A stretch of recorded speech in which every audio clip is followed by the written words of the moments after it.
प्रिय विद्यार्थियों, आज हम संयुक्त राष्ट्र संघ के बारे में चर्चा करेंगे और इसमें हमारे जो टॉपिक होगा मुख्य रूप से संयुक्त राष्ट्र संघ का बजट, संयुक्त राष्ट्र संघ की आधिकारिक भाषा, संयुक्त राष्ट्र संघ की सदस्यता,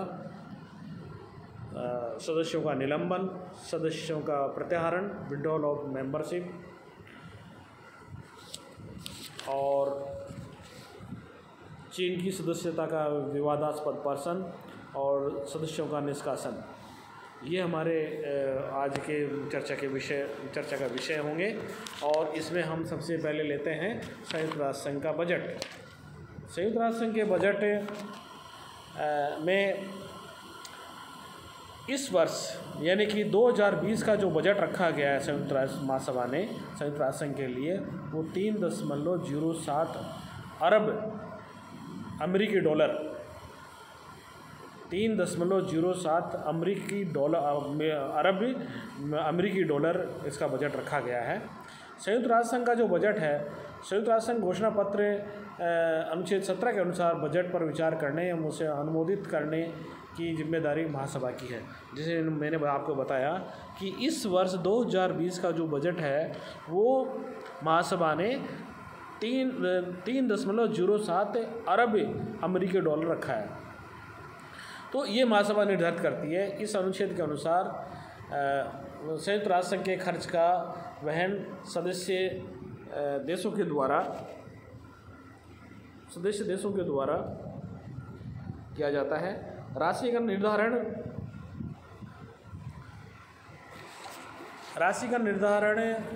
महासभा करती है। संयुक्त राष्ट्र संघ का नियमित बजट महासभा द्वारा हर दूसरे वर्ष अनुमोदित किया जाता है। बजट महासचिव द्वारा पेश किया जाता है और वो उसकी एक 16 सदस्यीय विशेषज्ञ समिति दी एडवाइजरी कमेटी ऑन एडमिनिस्ट्रेटिव एवं बजटरी क्वेश्चंस द्वारा समीक्षा की जाती है। बजट के कार्यक्रम संबंधी पहलुओं की एक 34 सदस्यीय कार्यक्रम और समन्वय समिति द्वारा समीक्षा की जाती है। महासभा की एक सहायक संस्था द कमेटी ऑन कॉन्स्टिट्यूशंस को विभिन्न देशों द्वारा दी जाने वाली राशि के निर्धारण की जिम्मेदारी सौंपी गई है। सदस्य से यह राशि उनके घरेलू उत्पाद, उनकी प्रति व्यक्ति आय, उनकी भुगतान करने की क्षमता के आधार पर ली जाती है। ऐसा करते समय देशों के राष्ट्रीय आय संबंधी आंकड़ों और जनसंख्या का विशेष ध्यान रखा जाता है।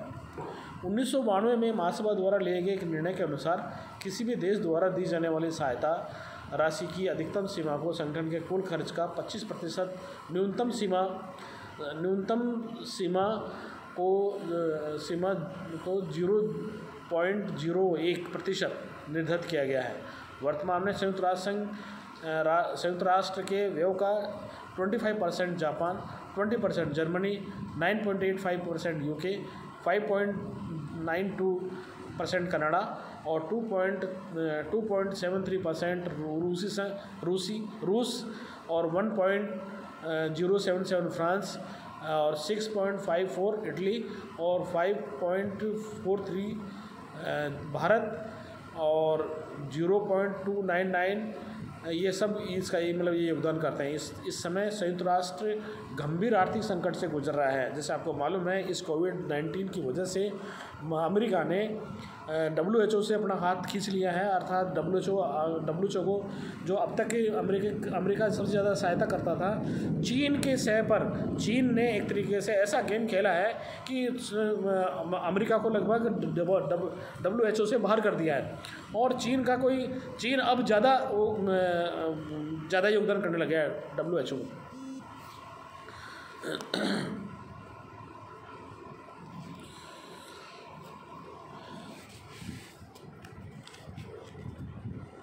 हमारा जो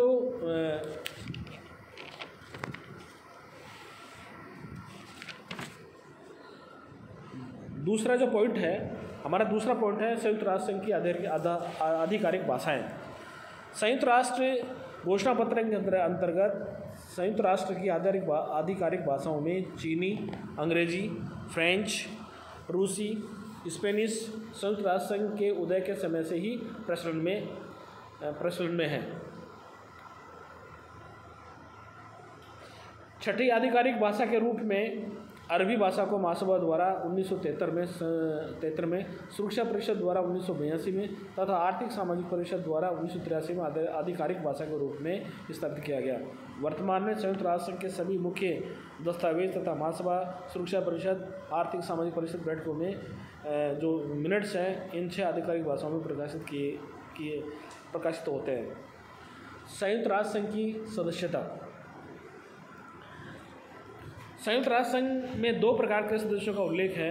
प्रथम, कुछ देश तो प्रारंभिक सदस्य हैं जिन्होंने 1 जनवरी 1942 को संयुक्त राष्ट्र के घोषणा पत्र पर हस्ताक्षर किए थे या सैन फ्रांसिस्को में चार्टर पर हस्ताक्षर करके उसकी पुष्टि की थी। द्वितीय, संयुक्त राष्ट्र की सदस्यता उन सभी राष्ट्रों को भी उपलब्ध हो सकती है जो शांति प्रिय हो एवं चार्टर में विश्वास रखते हो। जो सदस्य शांति में विश्वास करते हो, शांति प्रिय हो और संयुक्त राष्ट्र के चार्टर में विश्वास करते हो, वो इसके सदस्य बन सकते हैं। जो चार्टर द्वारा निर्धारित कर्तव्यों को स्वीकार करते हो एवं जिनको ये संस्था इन कर्तव्यों का पालन करने के उपयुक्त समझती है। महासभा के 2/3 बहुमत और सुरक्षा परिषद के 15 सदस्यों में से 9 सदस्यों की स्वीकृति से इसमें 5 स्थायी सदस्य हो और संयुक्त राष्ट्र संघ की सदस्यता प्राप्त होती है। महासभा में निर्णय के पूर्व भी सुरक्षा परिषद की स्वीकृति आवश्यक होती है, अर्थात सुरक्षा परिषद की सिफारिश पर ही महासभा किसी भी राज्य को सदस्यता प्रदान कर सकती है। इस पर सुरक्षा परिषद के 5 स्थायी सदस्यों को निषेधाधिकार वीटो का अधिकार दिया गया है। राष्ट्र संघ की तुलना में संयुक्त राष्ट्र संघ सदस्यता की दृष्टि से एक विश्वव्यापी संगठन है। जहां 1934 में संयुक्त राष्ट्र संघ सदस्यों की संख्या 60 थी, आज तक संयुक्त राष्ट्र संघ की सदस्य संख्या 193 के लगभग पहुंच गई है। संयुक्त राष्ट्र ने उस समय पहले पूर्वी तिमोर के नाम से प्रसिद्ध तिमोर लिस्ते को 29 सितंबर 2002 को 191वां और 28 जून 2006 को बाल्कन राष्ट्र मोंटेनेग्रो को 192 और 14 जुलाई 2011 को दक्षिण सूडान को 193वां सदस्य स्वीकार किया। सदस्यों का निलंबन। सस्पेंशन ऑफ मेंबरशिप के संदर्भ में ये कहा गया है कि सुरक्षा परिषद की रिपोर्ट पर सदस्य देशों को महासभा से निलंबित किया जा सकता है। चार्टर में सदस्यता समाप्त करने के संबंध में कोई उल्लेख नहीं मिलता है। चार्टर की धारा 5(6) के अनुसार संघ के किसी भी सदस्य को चार्टर के सिद्धांतों का निरंतर उल्लंघन करने पर सुरक्षा परिषद की सिफारिश पर महासभा द्वारा सदस्यता से वंचित किया जा सकता है। यदि मान लीजिए कोई सदस्य संयुक्त राष्ट्र के सिद्धांतों का उल्लंघन करता है तो सुरक्षा परिषद की सिफारिश पर महासभा उसको सदस्यता से वंचित कर सकती है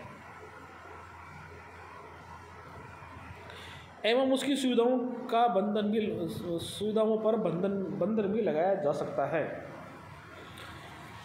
सुरक्षा परिषद को किसी भी निलंबित राष्ट्र को पुनः स्थापित करने का अधिकार प्राप्त है। 22 सितंबर 1992 को पूर्व यूगोस्लाविया को सुरक्षा परिषद की सिफारिश पर संघ की सदस्यता से वंचित कर दिया था। महासभा ने 2 नवंबर 2000 को नए लोकतांत्रिक यूगोस्लाविया को संयुक्त राष्ट्र की सदस्यता पुनः देने की अनुमति दी।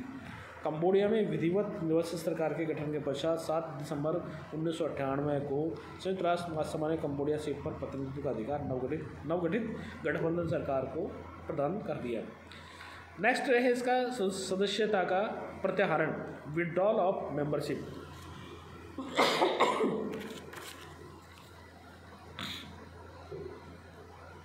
विड्रॉल ऑफ द मेंबरशिप के अंतर्गत संयुक्त राष्ट्र की सदस्यता के प्रत्याहार विड्रॉल के संबंध में चार्टर मौन है।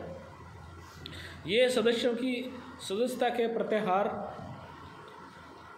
करने की न तो आज्ञा देता है और न ही मना करता है।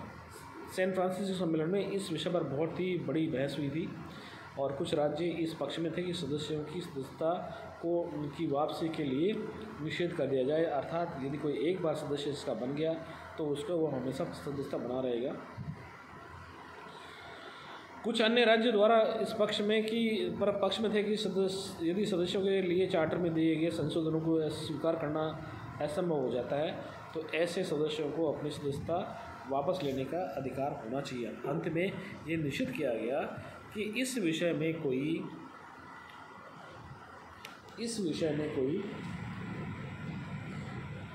व्यक्ति प्रावधान न रखे जाएं जिसके अनुसार विशेष परिस्थितियों में सदस्य अपनी सदस्यता वापस ले सकते हैं। पिछले 69 वर्षों के जीवन काल में केवल इंडोनेशिया ने सन 1965 में संयुक्त राष्ट्र की सदस्यता का प्रत्याहार किया था, परंतु एक वर्ष बाद इंडोनेशिया पुनः संयुक्त राष्ट्र संघ का सदस्य बन गया। ऐसे अनेक उदाहरण हैं जिसमें अनेक सदस्यों ने संयुक्त राष्ट्र संघ के आगे उनकी बैठकों का बहिष्कार या प्रत्याहार किया। जैसे इस समय अमेरिका ने WHO से अपने आप को बाहर कर लिया है, परंतु उनमें यह पूरे लौट आया। उदाहरण के लिए अमेरिका ने 1 नवंबर 1977 को अंतर्राष्ट्रीय श्रम संगठन की सदस्यता का प्रत्याग कर दिया था। इस समय अमेरिका ने WHO का प्रत्याग कर दिया है। जनवरी 1985 में अमेरिका ने यूनेस्को की सदस्यता का प्रत्याग किया था। अमेरिका की तर्ज पर ब्रिटेन और सिंगापुर ने भी यूनेस्को का भ्रष्टाचार और कुप्रबंधन का आरोप लगाते हुए यूनेस्को सदस्यता का त्याग कर दिया। संयुक्त राष्ट्र संघ सदस्यता प्राप्त करने के नियमों का सूक्ष्म अवलोकन करने से स्पष्ट होता है कि ऐसा युद्ध के उद्देश्यों एवं मनोविज्ञान के प्रभाव में ही किया गया था। सैन फ्रांसिस्को सम्मेलन में यद्यपि इस बात पर चर्चा की गई कि संयुक्त राष्ट्र की सदस्यता विश्व में बना दिया जाए, परंतु जब चार्टर पर अंतिम रूप से विचार किया गया तब ये निश्चित किया गया कि संयुक्त राष्ट्र सदस्यता किसी भी देश के व्यवहार के आधार पर अर्जित की जानी चाहिए। साथ ही ये भी तय किया गया कि कोई भी सदस्य देश के व्यवहार के आधार पर अर्जित की जाए। साथ ही ये भी तय किया गया कि कोई भी सदस्य राष्ट्र लगातार संयुक्त राष्ट्र के सिद्धांत का अवहेलना करता रहेगा तो उसे सदस्य से वंचित किया जा सकता है या उसकी सुविधाओं को समाप्त किया जा सकता है। इस प्रकार सदस्यता शर्तें शांति, प्रियता, उत्तरदायित्वों को निभाने के योग्य इच्छुक हो। इससे ऐसा लगता है कि सदस्यता के लिए नैतिक पक्ष पर अधिक बल दिया गया है। व्यवहार में संयुक्त राज्य अमेरिका, सोवियत संघ जैसी महाशक्तियों ने संयुक्त राष्ट्र की सदस्यता का राजनीतिकरण कर दिया था। नए राज्यों की सदस्यता प्रदान करने में बड़ी शक्तियों का ही प्रभाव रहा। बड़ी शक्तियों ने अपने इस अधिकार का विश्व में अनेक अधिकार क्षेत्रों को बढ़ाने में खुलकर प्रयोग किया। शीत युद्ध के प्रभाव में आकर बड़ी शक्तियों ने एक दूसरे के समर्थक राष्ट्रों को संयुक्त राष्ट्र में प्रवेश करने का अवसर नहीं दिया। साम्यवादी चीन 1949 में से 1971 तक संयुक्त राष्ट्र संघ की सदस्यता केवल इस कारण प्राप्त नहीं कर सका कि अमेरिका उसका विरोधी था, परंतु जब अमेरिका के राष्ट्रीय आर्थिक हितों ने ये मांग की तो उसने इसका विरोध बंद कर दिया। साम्यवादी चीन 71 में संयुक्त राष्ट्र संघ का सदस्य बन गया। एनिस एल ब्लड के शब्दों में नए राष्ट्र सदस्यता प्रदान करने के अतिरिक्त संयुक्त राष्ट्र के समक्ष ऐसा कोई भी प्रश्न नहीं आया जिसे शीत युद्ध से इतना अधिक प्रभावित किया हो। जब अमेरिका ने बहुमत के प्रयोग के आधार पर साम्यवादी राज्य को संयुक्त राष्ट्र की सदस्यता से वंचित रखा, वहीं संयुक्त संघ ने वीटो के प्रयोग के आधार पर पश्चिमी समर्थक राज्यों की सदस्यता से वंचित रखा। चीन की सदस्यता का विवादास्पद प्रश्न। हमारा अगला जो टॉपिक है उसमें चीन की सदस्यता के प्रश्न पर हम चर्चा कर रहे हैं। चीन की सदस्यता के प्रश्न ने ये स्पष्ट कर दिया कि सदस्यता का प्रश्न एक राजनीतिक प्रश्न है। लंबे समय तक अमेरिका ने चीन की संवैधानिक सरकार को मान्यता प्रदान नहीं की और राष्ट्रवादी चीन फार्मोसा, जिसको आजकल ताइवान कहा जाता है, चीन को वैध सरकार मानता रहा। अमेरिका जब कभी चीन की सदस्यता का प्रश्न सुरक्षा परिस्थिति में उठता तो अमेरिका वीटो का प्रयोग करता। इस प्रकार 1971 तक उसने चीन के संवैधानिक सरकार को संयुक्त राष्ट्र से अलग रखा। 70 में जब चीन अमेरिकी संबंधों में सुधार होने लगा और तो चीन के लिए संयुक्त राष्ट्र संघ में प्रवेश के द्वार खुले और 26 अक्टूबर 1971 को संयुक्त राष्ट्र महासभा ने सुरक्षा परिषद की सिफारिश पर एक प्रस्ताव पारित करके जनवरी चीन को संघ का सदस्य बना दिया।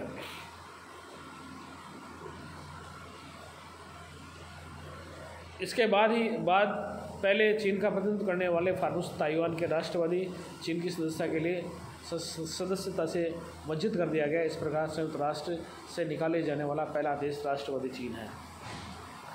सदस्यों का निष्कासन। चार्टर के अनुच्छेद 6 के अनुसार यदि कोई सदस्य जानबूझकर तथा लगातार चार्टर के वर्णित सिद्धांतों का उल्लंघन करता है तो उसे सुरक्षा परिषद के सुझाव पर महासभा के द्वारा निकाला जा सकता है। चूँकि सदस्यों का निष्कासन एवं महत्वपूर्ण प्रश्न है, इसके लिए सुरक्षा परिषद 9 सदस्यों की सकारात्मक सहमति, जिसमें 5 स्थायी सदस्य और 4 अस्थायी सदस्य तथा महासभा का निर्णय 2/3 बहुमत से होना चाहिए। देश जो संयुक्त राष्ट्र संघ के सदस्य नहीं है, उसमें ताइवान को राष्ट्रवादी चीन भी कहा जाता है।